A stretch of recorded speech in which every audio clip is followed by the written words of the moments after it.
Hi everybody, it's Adam from LUCIDPIXUL. I am very often approached by students during online, private sessions, or from people online who get in touch with me through social media or whatever the case might be, very often presenting me with their artwork and asking me the very straightforward question, how long do you think it's going to take for me to be ready to do professional work? A timeline, something tangible. Look at my work, have a look at where it stands right now, and let me know if you can tell me how long you think it's going to be before I start getting a paycheck for my work. So to answer that question, I'm going to share a story of two different people in my life. One whom I know extremely well, and the other person that I almost know. Curious, how can you almost know somebody? This morning I was coming back from a meeting, and I was parked. I wasn't parked, but I was stopped at a red light at a very well-known intersection in Montreal called the Turcotte Interchange. Well, Turcotte Interchange is a huge interweb of highways and everything. And currently, it's very industrial because they're completely reconstructing it. They've torn it up and they're reconstructing it. So there's trucks and there's dust and there's beeping of backing up vehicles and all that kind of stuff. And I was stopped at this particular red light, and I was about the 12th car back. And at the end of the street, very often, there's somebody who, as soon as the light turns red, they'll walk up between the cars and ask for change from people from their windows, confided the light doesn't turn green. Because it's an industrial area, the moment the light turns green, you have to move or you'll cause an accident, right? It's an industrial area. So they have a minute or two to collect as much as they can, and then they go back and wait for the next red light. Now I know this intersection. I'm there all the time. It's close to where I live. So I was parked, and I knew that I had $10 in my pocket. So I rolled down my window and I tried to make eye contact with the guy that was walking up between the cars as he's moving his way up. And somebody gave him change here, somebody gave him change here, and he's walking his way up. And I'm waiting and trying to make physical eye contact with giving body language saying, I have something for you. But what he did was he got one car shy of me, and we weren't anywhere near the green light yet, but he was one car shy of me, and without looking at me, he just turned around and walked back. And I went, oh! And the thought in my brain, of course I didn't physically scream out loud in frustration, but the thought that occurred to me was, if you had gone one car further, you'd be $10 richer. Your lunch would be paid for the next day or two, right? And it was a frustration because I knew that once that light turned green, I gotta go, right? The next story is about somebody I know extremely well. Somebody, in fact, who I made. My son Lucas, who's 3 years old. A couple of days ago, I was getting my summer tires put on at a store, well-known garage/store in Montreal, in Canada called Canadian Tire. And I was waiting. Whenever you get your tires changed there, you can browse around the store, right?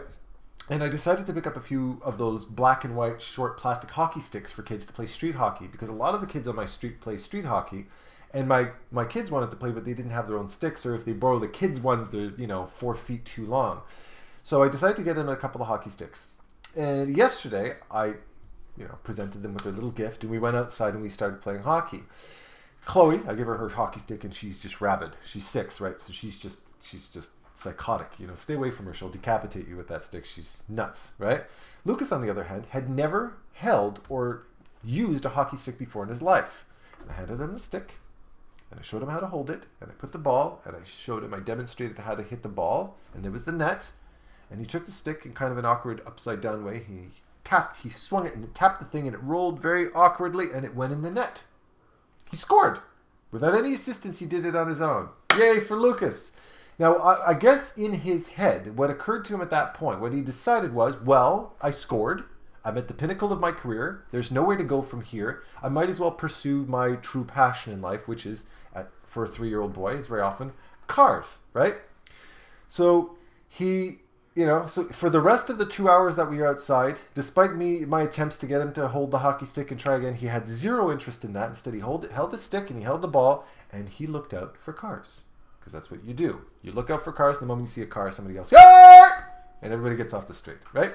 So the moment Lucas would look up and down the street, and the moment he saw the smallest glint of a bumper, car, and we all got off the street. And he did this very proudly for 2 hours. He was very happy. He had all he was as entertained as he need be. Now, if we look at those two different people, we have two different scenarios. One who is in the pursuit of what's next, and one who is very comfortable in who he is at that particular moment, right? The guy who was walking up between the cars was looking for his next paycheck. He was looking for a next source of some kind of income to eat, right? Lucas, on the other hand, knew who he was, didn't give a crap about how much money was coming in his pocket, was just enjoying the moment. That is a very strong reflection of two different types of personality types when it comes to pursuing a career.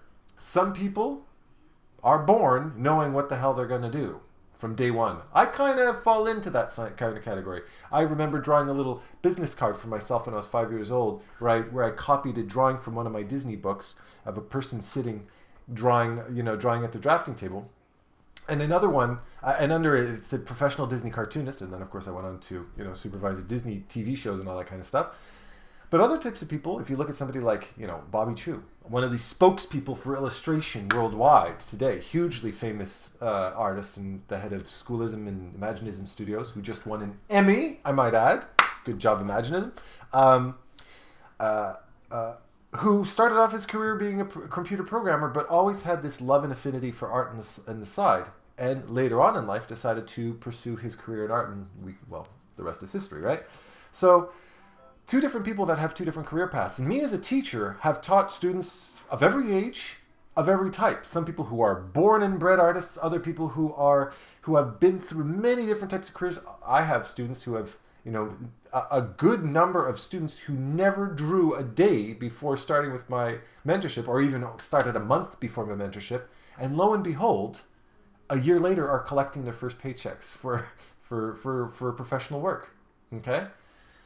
Age doesn't matter. And to be completely honest with you, when you start, whether you were born to be or not born to be from at an early age, really has very little impact on the speed and quality of your success. What is the determining factor between everybody? What is that common ingredient that everybody has that very often is at the forefront of speed and quality of success? And that lesson can be learned from that guy at that intersection today. Okay? That the thought, that spontaneous, frustrating thought that I had when he turned around and walked away was, had he only gone one car further? Because had he gone that one car further, he could have been $10 richer. He could have been $50 richer. He could have been $1,000 richer. Or none at all. But he'll never know because he never did it. Now, of course, I'm not blaming him. He was just kind of anticipating when that light would turn green. He overestimated how much time it would take for him to walk back to the end of the road. But he had the time. When he taken that one step further, he would have had his lunch paid for the day. Right? If I take that and I put that in the context of my best friend, okay, and somebody who is a very successful graphic artist and a very successful comic book artist as well, my friend Jimmy. I remember the story of when he was back in school and he was studying graphic design. Now, this is somebody who was already a badass comic book artist. He designed the logo for the Montreal Comic Con 2 years in a row. His art is the face of the Montreal Comic Con, okay?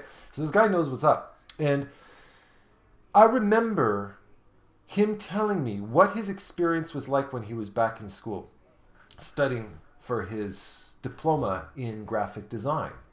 He told me when he first started, when he started his first year, he was in a class with, I don't know, anywhere between like 150, 200, 300 students. But by the time he made the end of the third year and graduated, I think he was something like one of 9 students, or even less than that, to actually make it to the finish line. And I asked him, what was the difference between you and everybody else?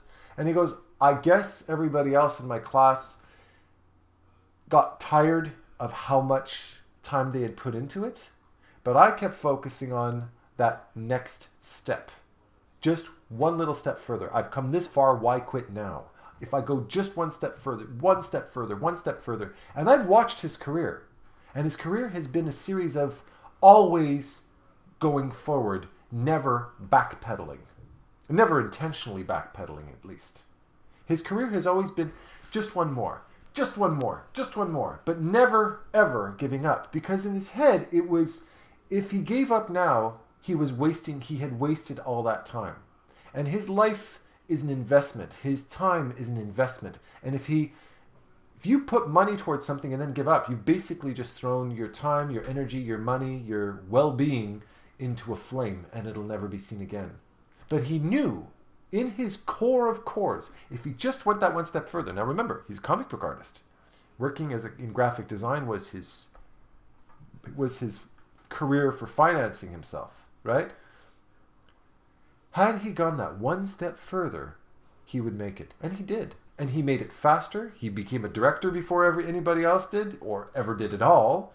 He saw huge amounts of success because he always took that next step. He never opted out of taking that next step. And if I think about my own career, oh, hell, you know my career. My career has been far from straightforward. My career has, this is the shortest distance between 2 points. Well, for me to get from A to B was this, okay? And it still is. But I was always going forward with my career. Nothing in my life has ever been clear-cut until now. And I just turned 40, okay? I'm just only now starting to know, okay, I think I know what's up. I think I know, right? But that's your life too. Whether you get that paycheck, whether you get that notoriety, whether you get that big gig tomorrow or in a week or in a month or in a year or in 5 years, doesn't matter. Because trust me, take it from a 40-year-old. The difference between being 18, 25, 35, 45, 65, 75 really makes no difference. Because we all live in the moment. And when you feel that achievement, you will feel it equally, if not more, at any point in your life. It doesn't make a squat bit of difference. What does matter is that you make it. And that you keep going until you make it. Everybody will struggle. Everybody will take side routes. Everybody will, get knocked on their ass. Everybody will be rich one day and live in rags the next. You'll be eating Vichy Soir one day and Kraft dinner the next. Okay? If that's good product placement. I didn't say macaroni and cheese. I said Kraft dinner. Good job, Kraft. You know what I'm saying. Okay? Always take that next step. But have integrity. Have a belief in yourself. Know in your core of cores. Don't bullshit yourself. Know that you will make it. The only difference between me back when I was 18 and me at 40 years old is the fact that I have that physical confirmation that just keep going will get you where you want to get. And I would guarantee you there's a very good chance you're going to succeed a lot faster than I did. Okay? A lot faster. But just never give up. Okay? Never give up. If you got to take a side job and work and flip pizzas or work for telephone customer service while you're studying, then do it. You got to eat, whatever. Everybody's got to eat. But never stop. On your lunch break, draw. Do whatever you can. Look at the story of Chris Oatley when he was drawing in the car and doing all kinds of crazy stuff, okay? Just to get that gig he was looking for. It doesn't matter. What matters is you know where you're going. It doesn't matter how you get there, as long as you keep moving forward and as long as you never give up. And the more you can focus on it, the more integrity you have, the more belief you have in yourself, the more you know, not hope, but know without a shadow of a doubt on your face that you will succeed, and you're going to get everything you ever wanted, chances are a lot more than you ever expected. I know that from my career, okay? And when I got it, I was ready for it, and I loved it, and it was wonderful, and it was earned, and I knew I earned every single stitch of success, and I knew I could handle every stitch of failure because I'd been through it. And I was a seasoned, tempered artist who's seen the best and the worst of it. Just never, ever backtrack, never give up. And that's how you'll succeed. All right? So, hopefully you enjoyed my art talk. I enjoy them very much.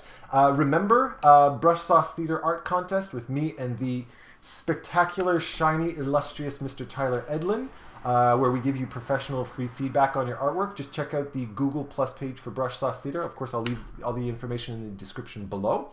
There's also my online mentorship. I currently have 3 spots open, and the summer rush is coming soon, because remember, everybody's going to be on summer break, so a lot of students like to sign up for the mentorship. So if you want to sign up soon, I suggest you get in touch with me. Information in the description below. And of course, don't forget to like and subscribe.